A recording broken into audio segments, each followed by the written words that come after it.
Hello दोस्त, कैसे हैं आप लोग। स्वागत है हमारे यूट्यूब चैनल एसएससी एग्जाम 22 में। तो पिछले क्लास में हमने सूफी आंदोलन को बताया था और आज एक नए चैप्टर भक्ति आंदोलन, काफ़ी महत्वपूर्ण चैप्टर है, एग्ज़ाम में अक्सर पूछे जाते हैं। चलिए चलते हैं आज का पहला क्वेश्चन। हिंदू धर्म में चलने वाले सुधारवादी रहस्यवादी आंदोलन भक्ति आंदोलन कहलाता है। क्या कहलाता है? भक्ति आंदोलन कहलाता है। जिस तरह मैंने सूफी आंदोलन में बताया था, उसी तरह हिंदू धर्म में भी एक आंदोलन चला था, उसका नाम था भक्ति आंदोलन।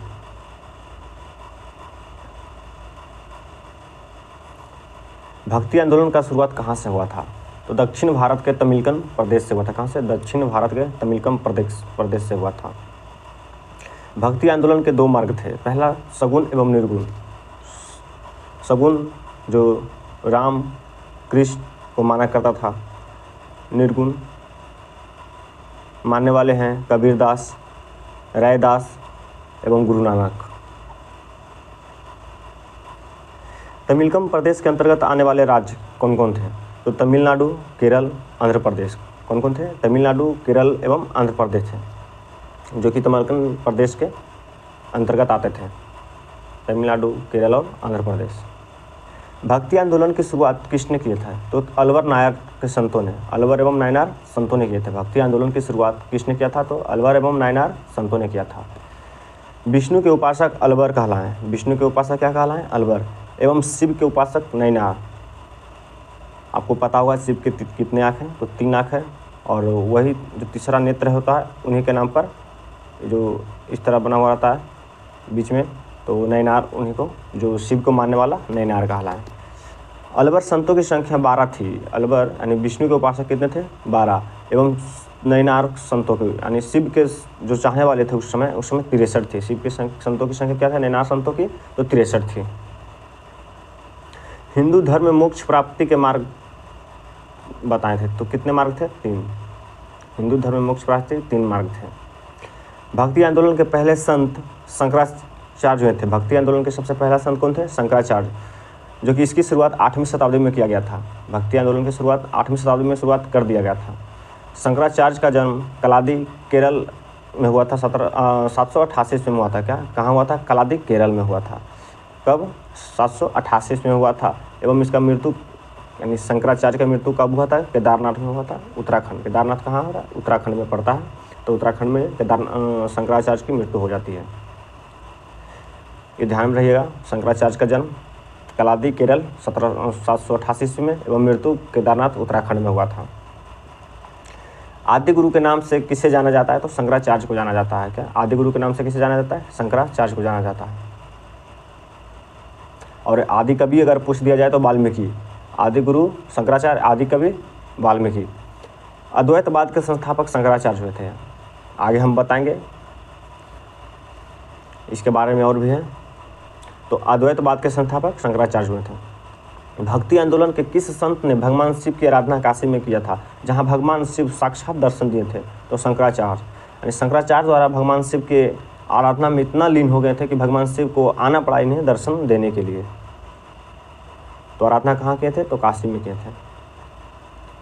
भारत के 4 कोनों में 4 पीठ स्थापित किया गया था। तो किसके द्वारा किया गया था? शंकराचार्य के द्वारा किया गया था। भारत में 4 कोनों में 4 पीठ की स्थापना किसने किया था? शंकराचार्य ने किया था।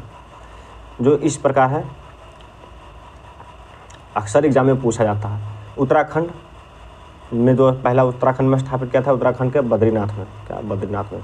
ज्योतिष पीठ। क्या? ज्योतिष पीठ यानी आपसे पूछा जाएगा ज्योतिष पीठ कहाँ स्थापित किया गया था? तो बद्रीनाथ में, उत्तराखंड। दूसरा गगरी में, जो कि गगरी में कर्नाटक में पड़ता है। कहाँ? कर्नाटक। भारतीय पीठ स्थापित किया गया। क्या? भारतीय पीठ। पुरी में गोवर्धन पीठ। पुरी में गोवर्धन पीठ, जो कि उड़ीसा में, पुरी उड़ीसा। द्वारका में शारदा पीठ स्थापित किया गया, जो कि गुजरात में पड़ता है। कहाँ? गुजरात में पड़ता है। द्वारका गुजरात में पड़ता है। ये चारों हमेशा एग्जाम में 4 में पूछ लेता है एग्जाम में, अक्सर एग्जाम में पूछा जाता है बीपीएससी में। शंकराचार्य ने मोक्ष प्राप्ति का मार्ग किसे बताया था? तो ज्ञान मार्ग को। शंकराचार्य मोक्ष प्राप्ति के मार्ग किसे बताया था? ज्ञान मार्ग को मोक्ष प्राप्ति का मार्ग बताया था, ज्ञान मार्ग को मोक्ष प्राप्ति का मार्ग। अलवर संतों ने मोक्ष प्राप्ति का मार्ग किसे बताया था? तो भक्ति मार्ग को बताया था। क्या भक्ति मार्ग को मोक्ष प्राप्ति का मार्ग बताया था? किसने बताया था? अलवर संतों ने बताया था। भक्ति आंदोलन को दक्षिण भारत से उत्तर भारत किसने लाया था? तो रामानंद। रामानंद जो थे दक्षिण भारत से उत्तर भारत में भक्ति आंदोलन को जागरूक किया था, सबको बताया था। लाने का श्रेय यानी सबको बताने का श्रेय जाता है किसे? रामानंद को। दक्षिण भारत में विष्णु का अवतार किसे माना गया था? रामानुजाचार्य। रामानुजाचार्य को दक्षिण भारत का विष्णु का अवतार माना गया था, जो कि आंध्र प्रदेश में। रामानुजाचार्य कहाँ के थे? आंध्र प्रदेश के थे। ये क्वेश्चन पूछा जाता है अक्सर एग्जाम में कि दक्षिण भारत में विष्णु का अवतार किससे माना गया था? रामानुजाचार्य, जो कि दक्षिण आंध्र प्रदेश के थे। रामानुजाचार्य के गुरु कौन थे? तो काची के यादव प्रकाश। काची के यादव प्रकाश। शंकराचार्य के विरोध में 4 दर्शन स्थापित किए गए थे, यानी शंकराचार्य के विरोध में भी 4 दर्शन स्थापित किया गया था, जो इस प्रकार है। और इसकी आंदोलन 13 से 16 शताब्दी तक चलता रहा। 13 ईस्वी से 16 शताब्दी तक चलता रहा। 13 शताब्दी से 16 शताब्दी। पहला विशिष्ट द्वैतवाद, जो कि रामानुजाचार्य के द्वारा स्थापित किया गया था। विशिष्ट द्वैतवाद रामानुजाचार्य। द्वैतवाद माधवाचार्य। द्वैतवाद किसने? माधवाचार्य के द्वारा स्थापित किया गया था।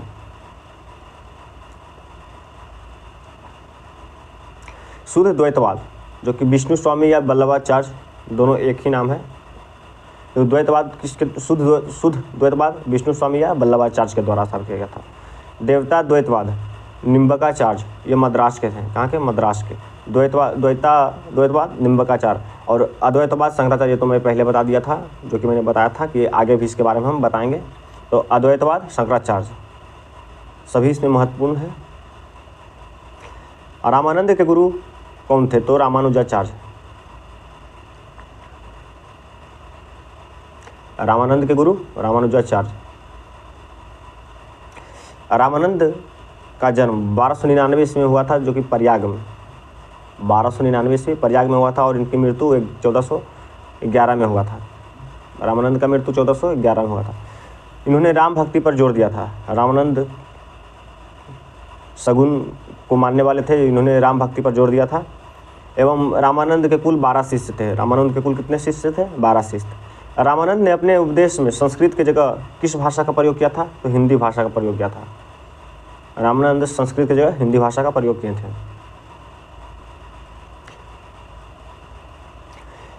वेदांत दर्शन के मुख्य ग्रंथ ब्रह्मसूत्र, जिसकी रचना बदरायण ने किया था। वेदांत दर्शन का मुख्य ग्रंथ कौन था? ब्रह्मसूत्र था। क्या? ब्रह्मसूत्र, जिसकी रचना किसने? बदरायण ने किया था। ब्रह्मसूत्र पर श्रीनिवास का नाम से टीका रामानुजाचार्य ने लिखा था। बदनारायण पर श्रीनिवास का टीका रामानुजम ने लिखा था। क्या? रामानुजम ने लिखा था। रामानंद स्वामी जातियों के लिए अपने दरवाजे खोल दिए थे। यानी रामानंद स्वामी जो थे, किसी भी धर्म का हो, किसी भी जाति का लोग हो, उनके पास आ जा सकता है। उन्होंने सभी के लिए अपना दरवाजा खोल दिया था। निर्गुण संप्रदाय के सुप्रसिद्ध संत कबीर थे। यानी निर्गुण संप्रदाय के सबसे प्रसिद्ध कवि कौन थे? संत कबीर थे। इसके गुरु का नाम रामानंद था। आप यहाँ पे गौर कीजिएगा। रामानंद राम को मानने वाले थे। क्या? सगुन, राम को मानने वाले थे। तो एक सगुन का शिष्य निर्गुण हो गया, यानी सगुन का शिष्य निर्गुण हुआ था। ध्यान रहे, रामानंद के बारे में पूछा जाए तो सगुन को मानने वाले थे, श्री राम को मानने वाले थे, श्री राम को पूजा करते थे, भजन अर्चना करते थे। और इन्हीं का शिष्य संत कबीर, जो कि निर्गुण मानते हैं। तो कबीर के हिंदू और मुस्लिम की एकता का प्रबल समर्थन माना जाता है। कबीर एक ब्राह्मण परिवार में जन्मे थे, लेकिन इनकी माता ने इन्हें छोड़ दिए थे एक नदी में। तो एक मुस्लिम इसे ले गया। तो आज तक इसीलिए इसे मुस्लिम, कुछ लोग मुस्लिम माना करते हैं, लेकिन कबीर को हिंदू मुस्लिम का एकता का प्रबल समर्थन माना जाता है। इन्होंने दोनों को जातियों को समर्थन किया था। कबीर का जन्म 1440 ईस्वी में वाराणसी में हुआ था। कब हुआ था? 1440-12 ईस्वी में वाराणसी में हुआ था, जो कि उत्तर प्रदेश में पड़ता है। कहाँ? उत्तर प्रदेश में। मृत्यु 1510 मगहर में हुआ था। मृत्यु कहाँ हुआ था? 1510 मगहर में हुआ था। कबीर सुल्तान सिकंदर के समकालीन हुआ करते थे। अगर आपसे पूछा जाए कबीर किसके समकालीन थे, तो सिकंदर के समकालीन थे, सम्राट सिकंदर के समकालीन थे। निर्गुण संप्रदाय में कबीर के बाद रैदास यानी रविदास के नाम से जाना जाता है, रविदास। तो कबीर निर्गुण संप्रदाय में कबीर के बाद सबसे प्रसिद्ध कौन हुए थे? रविदास या रैदास। और इनका भी गुरु कौन थे? रामानंद थे। इनका भी गुरु रामानंद ही थे। रविदास के भजनों का वर्णन किस ग्रंथ में मिलता है? तो सिख धर्म में एक ग्रंथ लिखा गया था, गुरु ग्रंथ साहिब, जो कि गुरु नानक के द्वारा लिखा गया था। तो गुरु ग्रंथ साहिब में इनका वर्णन किया गया, किसका? रविदास का वर्णन किया गया था। मीराबाई अपने गुरु के रूप में रविदास को माना करते थे। किसे? रविदास को माना करते थे। मीराबाई अपने गुरु किसे? रविदास यानी निर्गुण माना करते थे। कौन? रविदास। और इनका गुरु रामानंद, जो कि सगुण माना करते थे। और फिर इन्हीं का जो शिक्षा छात्रा हुई मीराबाई, जो कि एक सगुण मानने वाली हो गई। तो उन्होंने अपने गुरु किसे मानते थे? रविदास को मानते थे। एवं अपने पति के रूप में श्री कृष्ण की आराधना करते थे। क्या? श्री कृष्ण भगवान की आराधना करते थे। मीराबाई का जन्म 1498 इसमें हुआ था। क्या? 1498 मेवाड़ में हुआ था। मेवाड़ के कुदकी ग्राम में हुआ था। मेवाड़ के किस ग्राम में हुआ था? तो कुदकी गांव में हुआ था। कब? 1498 ईस्वी में। किसकी? मीराबाई का जन्म हुआ था। चित्तौड़ की रानी झाला रविदास के प्रमुख शिष्य थे। चित्तौड़ की रानी झाला जो कि रविदास के प्रमुख शिष्य हुआ करते थे।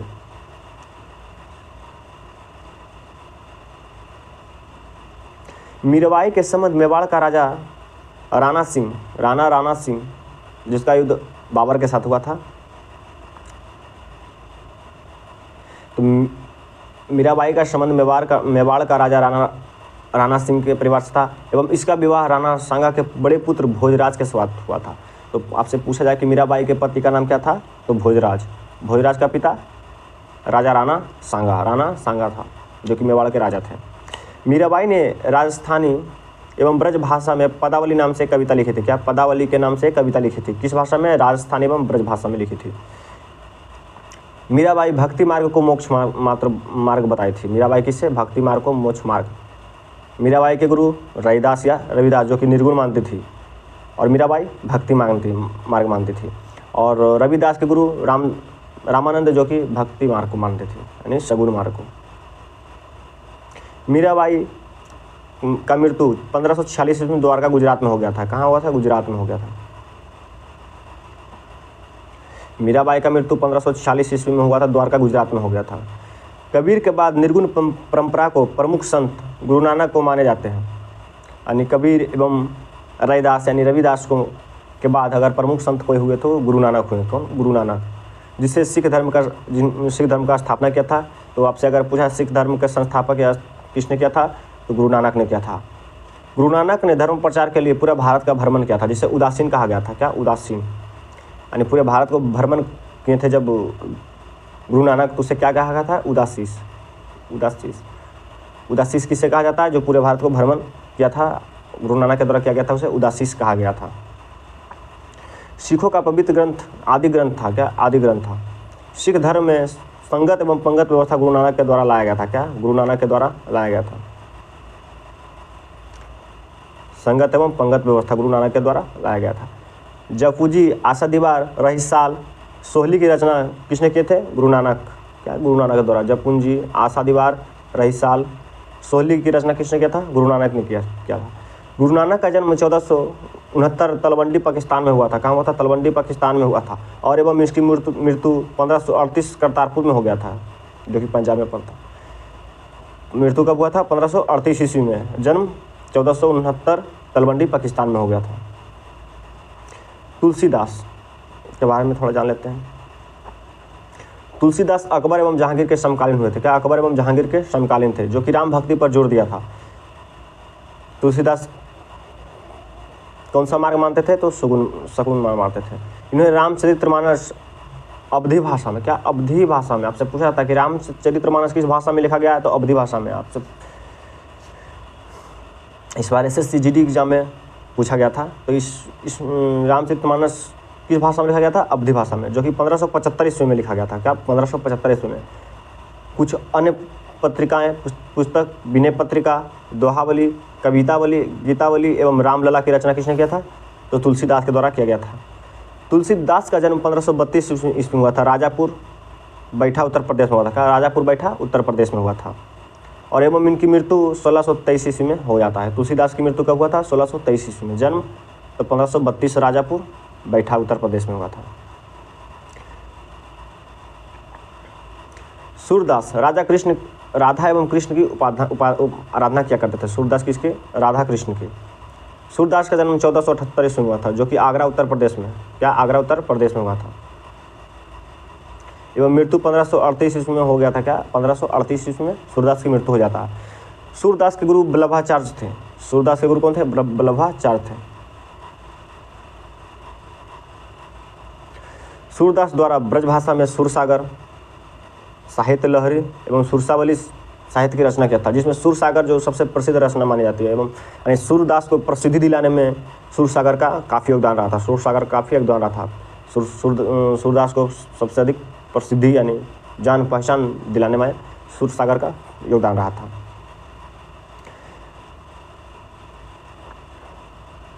कुछ नोट्स आप लोगों को बताते हैं। कौन सूफी संत को महबूब इलाही कहा जाता है? तो शेख निजामुद्दीन औलिया को कहा जाता है। क्या? शेख निजामुद्दीन औलिया को कहा जाता है। महाराष्ट्र का सबसे महान कवि या कबीर के नाम से कौन जाना जाता है? तुकाराम। तुकाराम। कौन से सूफी संत को महबूब इलाही कहा जाता है? तो शेख निजामुद्दीन औलिया को कहा जाता है। महाराष्ट्र का सबसे महान कवि या कबीर किसे जाना जाता है? तो तुकाराम को कहा जाता है। क्या? तुकाराम। कृष्ण जीवन पर प्रेम वाटिका काव्य की रचना किसने किया था? तो रसखान ने किया था। क्या? रसखान ने किया था। कृष्ण जीवन पर प्रेम वाटिका काव्य की रचना किसने किया था? रसखान। कामरूप जो कि असम में पड़ता है। कामरूप कहाँ पड़ता है? असम में। तो कामरूप में वैष्णव धर्म को लोकप्रिय किसने बनाया था? शंकर देव के द्वारा बनाया गया था। किसके द्वारा? शंकर देव के द्वारा बनाया गया था। बुद्ध और मीराबाई के जीवन दर्शन में मुख्य साम क्या था? संसार दुख से भरा है या संसार दुख पूर्ण है। ये कथन जो है संसार दुख पूर्ण है बुद्ध के द्वारा भी दिया गया था एवं मीराबाई के द्वारा भी दिया गया था। दोनों का जो जीवन दर्शन था एक समान था, यानी एक साम था। चैतन्य महाप्रभु किस संप्रदाय से संबंधित थे? तो वैष्णव संप्रदाय से। क्या? वैष्णव संप्रदाय से। तो चैतन्य महाप्रभु के बारे में कुछ जान लेते हैं।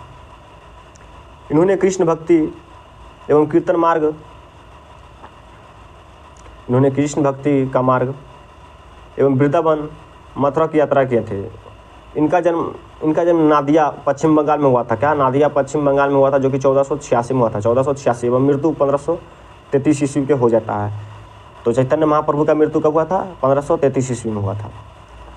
कबीर ने संतों का संत किसे कहा था? रविदास को। कबीर ने संतों का संत किसे कहा था? रविदास को कहा था। ये सब जो क्वेश्चन है चैलेंज करते हैं, सब क्वेश्चन पे एग्जाम में अक्सर पूछे जाते हैं और पूछे जाएंगे।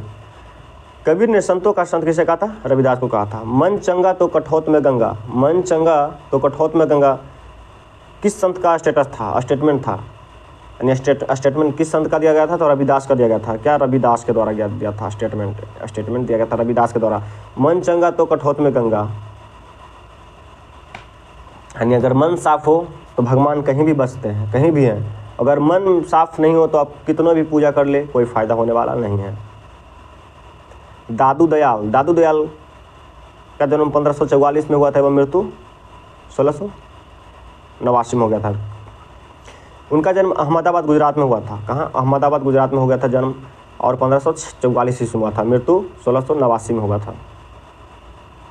दादू दयाल कबीर के पुत्र कमाल के शिष्य थे। दादू दयाल किसके शिष्य थे? कबीर के पुत्र कमाल, यानी कबीर दास के पुत्र का नाम क्या था? कमाल था। और इन्हीं का शिष्य थे कौन? दादू दयाल। उन्होंने निर्गुण मार्ग पर जोड़ दिया था। क्या? निर्गुण। दादू दयाल किस मार्ग पर जोड़ दिया था? निर्गुण मार्ग पर जोड़ दिया था। शंकर देव का जन्म 1449 ईस्वी में हुआ था एवं मृत्यु 1568 में हो गया था। शंकर देव का जन्म 1449, मृत्यु 1568। शंकर देव का तुलना असम क्षेत्र के चैतन्य महाप्रभु से किया गया था। चैतन्य महाप्रभु का तुलना किससे किया गया था? चैतन्य महाप्रभु से, जो कि असम क्षेत्र में जो हुए थे, कामरूप प्रदेश। इन्होंने मूर्ति पूजा एवं जाति व्यवस्था पर विरोध किया था। इन्होंने मूर्ति को पूजने से मना किया था, यानी रोक किया था, एवं जाति व्यवस्था यानी धर्म व्यवस्था, जाति जो था कि हम हिंदू हैं, मुस्लिम हैं, सिख हैं, ईसाई, इस धर्म को इन्होंने विरोध किया था, जाति धर्म पे। जाति धर्म का समर्थक तो हम भी जाते हैं। संस्कृत भाषा में रत्नाकर की रचना शंकरदेव के द्वारा किया गया था। रत्नाकर नामक जो ग्रंथ है उसकी रचना किसने किया था संस्कृत भाषा में? तो शंकरदेव के द्वारा किया गया था। शंकरदेव की मृत्यु के बाद पूर्वोत्तर भारत यानी असम के क्षेत्र में कृष्ण भक्ति को आगे बढ़ाने का कार्य किसने किया था? तो शंकरदेव का पुत्र माधव देव ने किए थे। किसने? शंकरदेव का पुत्र माधव देव ने किया था। यानी असम क्षेत्र में जो शंकरदेव की मृत्यु के बाद कृष्ण भक्ति पर कृष्ण भक्ति को बढ़ाने पर जोर किसने किया था? शंकरदेव के पुत्र माधव देव ने किया था। आप लोगों को मेरा वीडियो अच्छा लगे तो लाइक शेयर कमेंट ज़रूर करें। जय हिंद, जय भारत।